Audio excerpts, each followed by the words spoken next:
All right, so today, fresh crack, the Balvenie 14-year-old, the Week of Peat release, and I don't know which year this is. I'm assuming this is year 2024, the 2024 release. There's a different one every year. They do 1 week of Peat at the Balvenie. So this is a 14 years ex-bourbon, but the main difference is uses peated malt, which Balvenie normally does not use peated malt. So they have 1 week out of the year, and I'm assuming it's just before they clean all the equipment. They do a peated run as they would have done in the old days. And again, this is Speyside peat, not Isla peat or I suppose Orkney peat. So the peat is going to be a little bit different than what you get from an Isla Scotch. Again, this is Speyside single malt Scotch whiskey from William Grant and Sons, who also own Glenfiddich, which is the other distillery right nearby. These distilleries are right close to each other. This particular offering is 48.3% alcohol or 96.6 proof. It's probably chill filtered and color added, as Balvenie tends to be, but. Of course, they don't exactly say, but I'm assuming it's... Oh, no, it does say non-chill filtered on this bottle, so it is actually non-chill filtered. We got that much. Non-chill filtered. But I'm sure it's color added.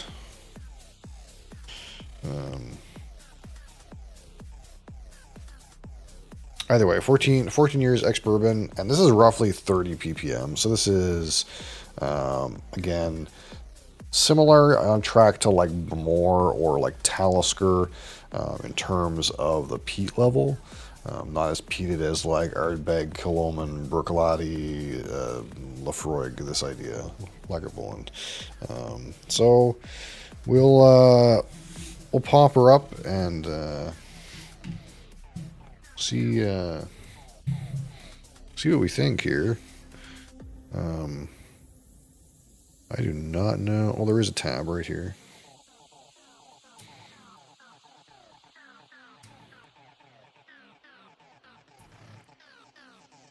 Ooh.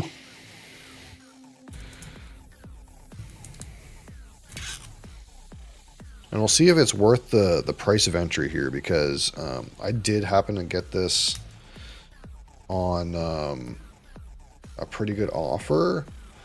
But I seen this bottle at the Whiskey Festival when I did not buy it at the Whiskey Festival, but this bottle was available at the Whiskey Festival, and it was 250 Canadian dollars at the Whiskey Festival. So I did not pay that much for it, but I think that's the MSRP. So we'll see if this sticks up to a price point like that. But in my region, Balvenie is fairly expensive. You've had any Balvenie before? I haven't, and part of the reason is because of this statement that in my region it's very expensive. The 12-year-old double cask is $140 Canadian in my market, which is criminal. The 14-year Caribbean cask is $200. So that being said, we are working on maybe finding some at a cheaper price than that. But around here, the pricing on the Balvenie is like really way too much. So this will be my first one. But I didn't pay like a silly amount for it. Mr. Cap, how's it going? Yeah, fresh crack. It is a fresh Balvenie, peated Balvenie. Again, 1 week of the year we get a peated run here, and I was kind of hoping it would tell me the year on here. I'm assuming this is the 2024 release.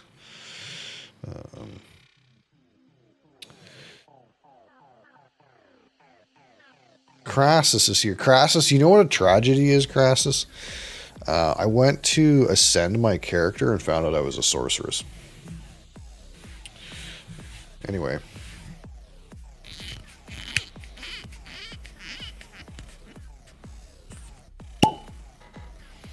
That was a fucking righteous pop. No shot, 100%. And then I started to be like, Why the fuck is there two base classes? What's the point of that? Other than to fuck you over if you accidentally pick the wrong one. What's the reason?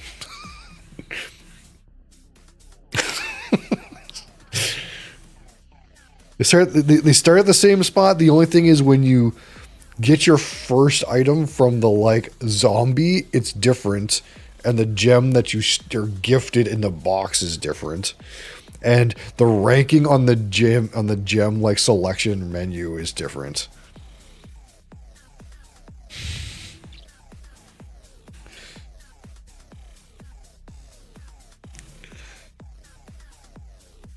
Game's bad. Just changes spell damage small passive with minion small passives. Oh, does it actually do? Does it actually make a difference? I thought it was the same. Oh, whatever. It's stupid anyway. Not too bad, Cap. Not too bad. We'll be better here once we've had some uniquely peated whiskey. Game's bad. Acquired your new setup. They came in and installed your standing desk. Nice. How professional. I fucked up though. Uh-oh. My power cables aren't long enough. Actually, yeah, I can see that being the thing. You might have to get some longer ones, I suppose.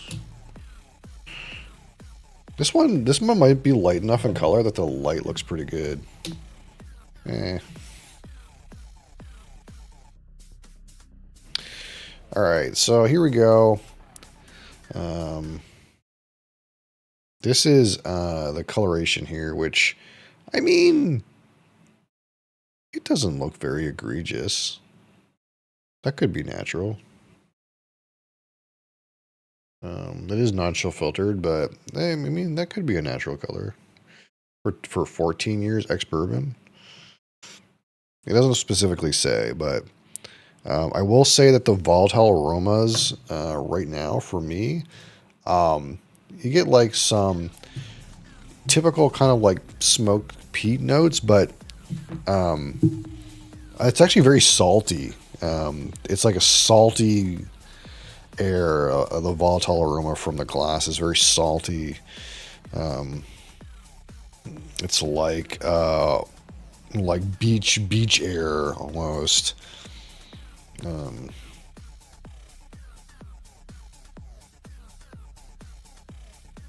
Again, this is not quite cask strength, but it is a higher proof. It's not quite overproof, but again, we're at 48.3%, which is a pretty respectable proof, I suppose.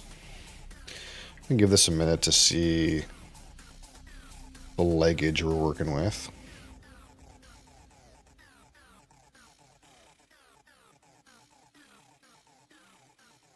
Now, one of the things about the Balvenie is the Balvenie is one of the very few distilleries that still has its own malting floor. Not very many distilleries have their own malting floors anymore. They rely on large industrial malting operations because that's more cost effective.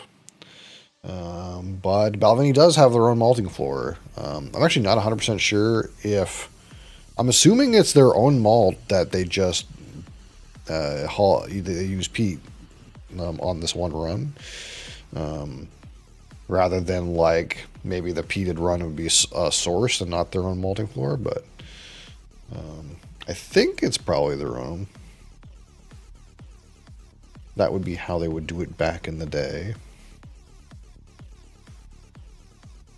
Anyway, not terribly like slow running, but a good number of legs here.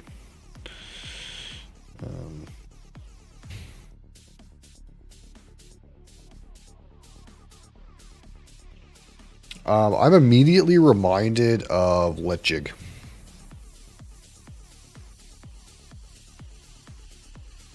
That's kind of like where this nose goes for me. It reminds me of Letchig 10 specifically.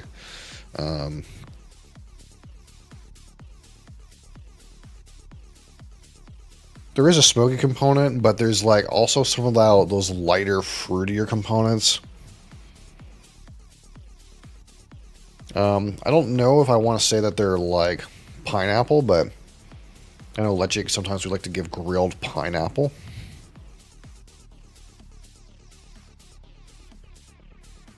And the peat notes are like not terribly like green, so it's mostly smoky, kind of campfirey, almost maybe like charcoal. Not very like grassy or minty or medicinal. You don't really have those components, so it's kind of like that smoky peat component mixed with like a lighter orchard fruit or like, to me I like grilled apple, but it's very reminiscent of Litchig for me.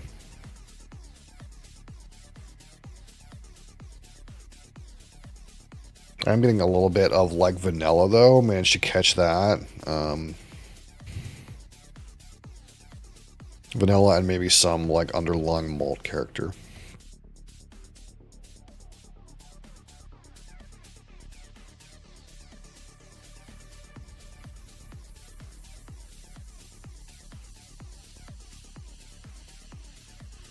Overall, pretty like approachable on the nose. It's not very like sharp or anything. I'm not finding like a wealth of notes right yet.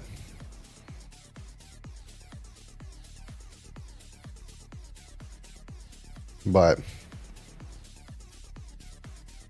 again, yeah, like very similar to Leche. Like it's fruity, it's malty, and there's like kind of like a non-medicinal, non-vegetal, just straight like campfire peat smoke aspect.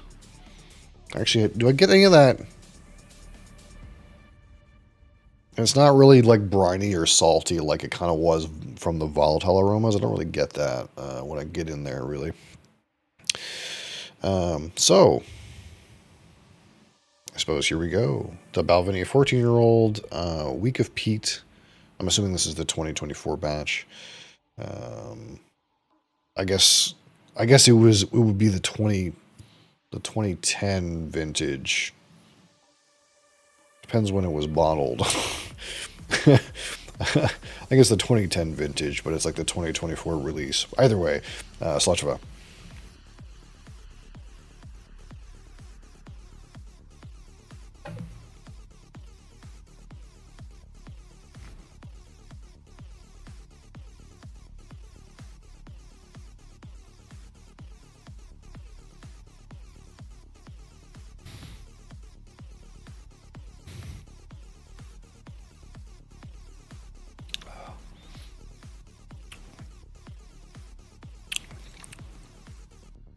It's a little different. Good mouthfeel though. A little bit impressed with the mouthfeel. Pretty silky. That being said, it's mostly heavy on the peated notes, but not grassy peated notes. It's like you get that like darker smoke. For me, it's like a blacker smoke, if that makes any sense. It's like less like active burning campfire and more like really black, like almost like sooty kind of smoke. And it also like kind of conveys like a toasted malt or burnt malt kind of character.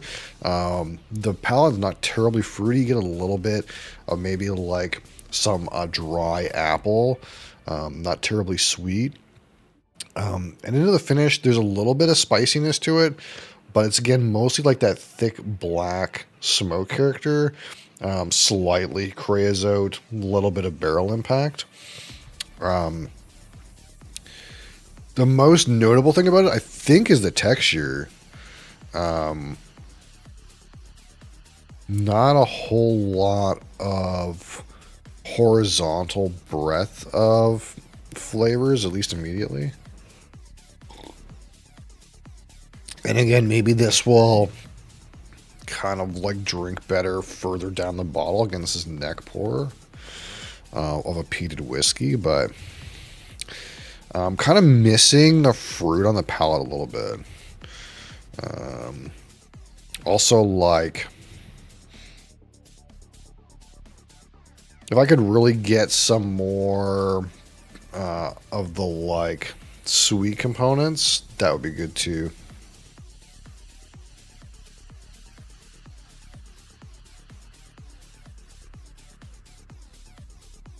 It's actually surprisingly malty considering the age.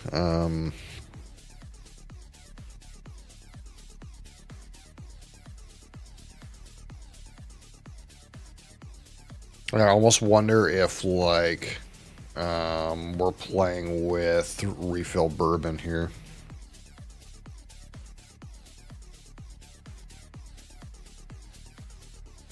There's a little bit of like a honey sweetness kind of hitting me now. A little bit of sweetness is kind of like kind of opening up a little bit. Still very malty.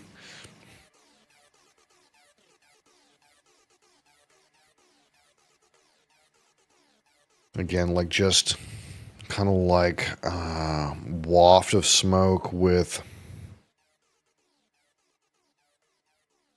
slight like dry apple notes.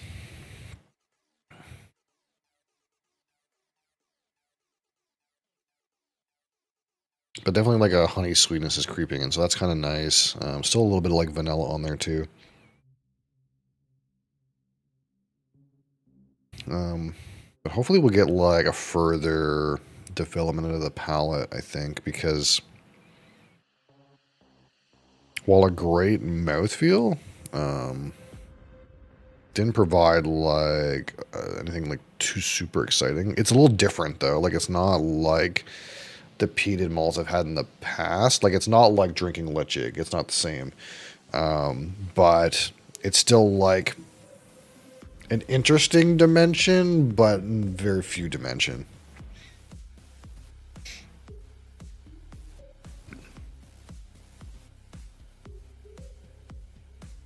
It's kind of treading like a little bit into like barnyard hay territory too.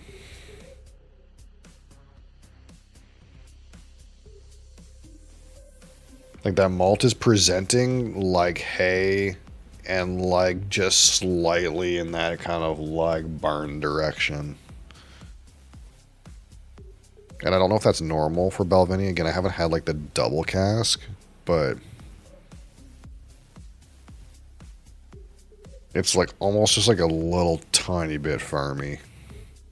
Just like a little bit.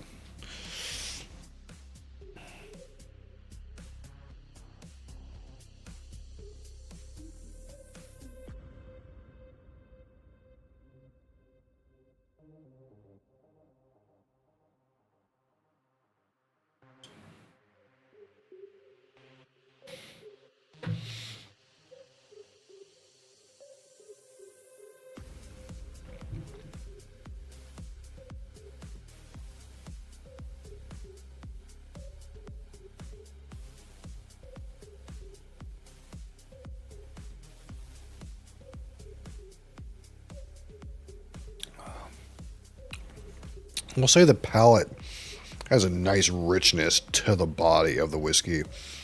That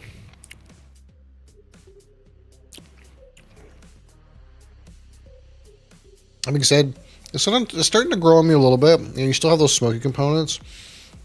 You do get a little bit of sweetness on the palate, maybe a little bit of vanilla. The spice is kind of getting in there on the back palate. And there's kind of like, what would you call that? Again, like kind of like that toasted grain component is in there. And like maybe just a little bit of like a citrus zest. Call it like orange zest. Not sweet like an orange or like not the fruit of the citrus, but the zest 100%.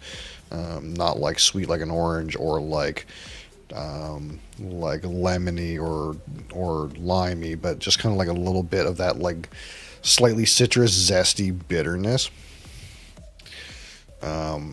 And the finish is like, again, similar. You get like a little bit of that spice, a little bit of that oakiness in the end, but mostly like smoky, with like that kind of like creosote, blacker smoke.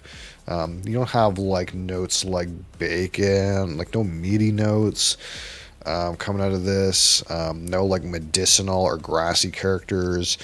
No mint or iodine, hospital. Like all of those kind of like Isla characters are not present. It's kind of more like just. It's not even like hickory. Like sometimes with Lafroig, the smoke comes out like active burning hickory smoke. It's kind of more just like black and sooty for me. Um,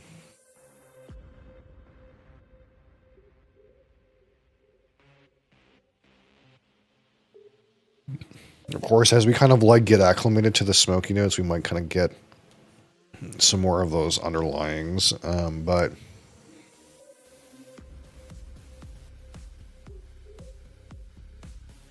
I kind of feel like it's getting sweeter, kind of like as we acclimate to it. It's kind of more on the honey. It's interesting though, because for me, like the first thing I thought of is like Lechic, but this is not nearly as fruity as Lechic. It's much more malty. It's like the forward non-peat components are like malty and toasty and vanilla and honey, which is a little bit different.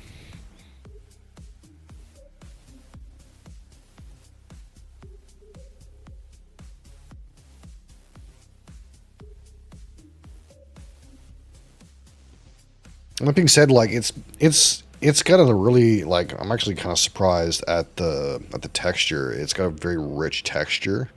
I think the one thing um,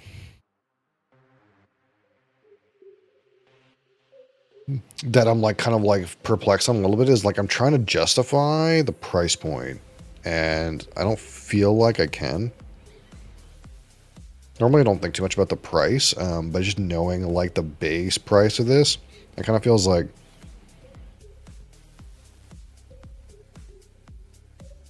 you could get like a Litchig that's like a third of the price, and it would still feel like comparable. You wouldn't get that mouthfeel, but the value of this is like maybe suspect.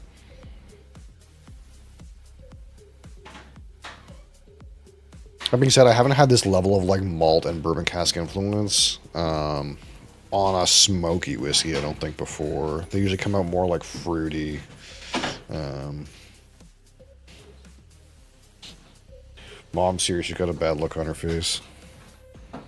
It's getting put up for adoption. You're gonna put them up for adoption? You want to try a peated whiskey? What is it? It's a peated Speyside whiskey. I'm driving again. Wild today. Here, let me try that.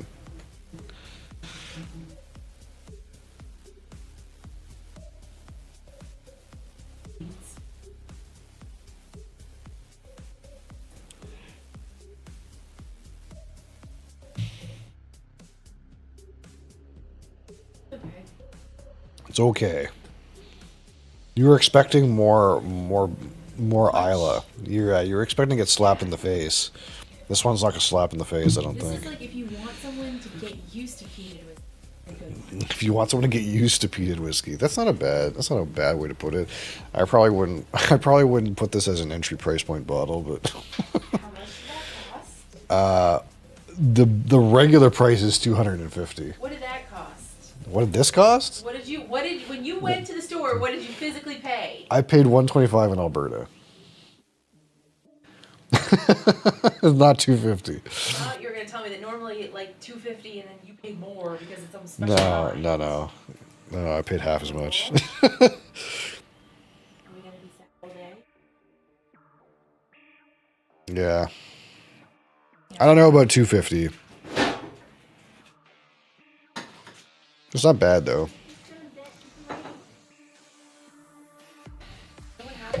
break an ice cream. It's a broken ice cream sandwich, but it's still an ice cream sandwich. You can still eat it.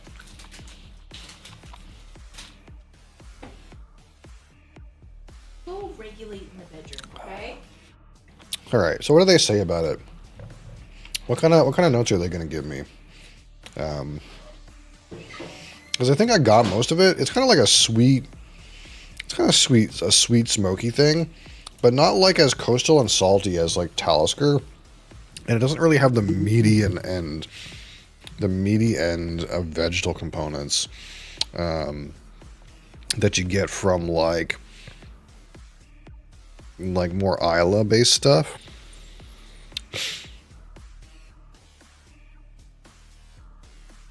They say a whiskey rich in honey, vanilla, and citrus notes with an extra layer of delicate smokiness. I mean, I feel like that's right. That's right where this sits. It's got honey, vanilla, and citrus notes. The smoke is, for me, I wouldn't use the word delicate, but it is like not that aggressive. It's like very thick and kind of like black and toasty. It's not like coastal and salty or iodine and medicinal or grassy or bitter. It doesn't have that like salt water. Yeah, it doesn't have like that briny salt water kick to it that you get from Isla's. And again, it's a Speyside peat. It's a little different. It's a little different though, and that's kind of like, again, that's what we want out of something. Is just something that's like a little bit different. Again, I feel like there was more malty character to this than any like peated whiskey I've ever had. Like I feel like a lot of times when you have a peated Scotch, a lot of the like components of the distillate are the peated components, right? Like when you think about where the notes come from, well, all the smoky notes are going to come from the distillate, but all the malt notes are also going to come from the distillate. Like they don't come from the barrel; they come from the grain. So a lot of times I feel like you get these peated whiskeys, and again, this is 30 ppm roughly, but even at that ppm, I feel like you have a hard time finding malts in there because that malty flavor is kind of like overrode somewhat by like this more prominent, stronger smoked components. But I feel like I got a good amount of like malted character to this, like toasted grains. Again, I had it on the nose slight like hay, almost slightly leaning into like a farmy, not barnyard, because barnyard kind of like gives you like the like a little bit of a horse shit kind of nose, but it wasn't quite there. But like hay in an old barn. Like slightly farmy, but not horseshit. You know what I mean? I kind of felt like it was a little bit more malty than I feel like I've ever had, and I really expected it to be more fruity, kind of like the Lechick right at the beginning because that's what the nose reminded me of. But it was not nearly as fruity as a Lechick and much more malty. And again, you get some of that honey and sweetness, bourbon barrel related, probably. Some citrus in there. But to me, it's like, it's more like, again, like, orange rind, kind of citrus.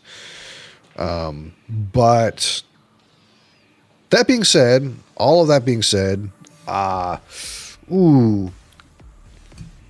250 bones, I don't know, get it on sale like I did.